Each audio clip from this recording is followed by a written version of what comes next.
এইগুলা হচ্ছে ব্রয়লার মুরগি।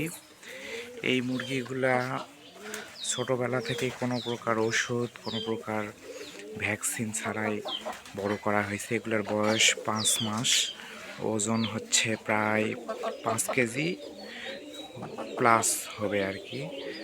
তো এগুলাকে প্রাকৃতিক পরিবেশে এরকম ছাড়া অবস্থায় পালন করা হয়েছে। দেখেন কোনো অসুখ বিসুখ এদের কোনো কিছুই হয় নাই।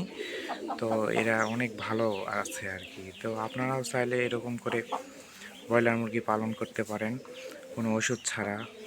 তাতে হবে কি, ওষুধ ছাড়া পালন করলে সেই মাংসটার পুষ্টিগুণ ভালো হবে এবং কোনো শরীরে কোনো ক্ষতি হওয়ার সম্ভাবনা থাকে না। এই দুটা মুরগি হচ্ছে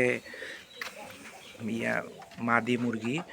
তো এরার হয়তো বা আর 1 মাস পর ডিম দিবে এরকম রেখে দিলে। তো কখনো দেখিনি যে ব্রয়লার মুরগি ডিম দেয়। এখন এদের ডিম কেমন হবে সেটা দেখার বিষয়। তো দেখা যাক, যদি রাখতে পারি তাহলে পরবর্তীতে জানাবো যে এদের ডিম কেমন, আর এরা কেমন ডিম পারে, কী পরিমাণ ডিম পারে।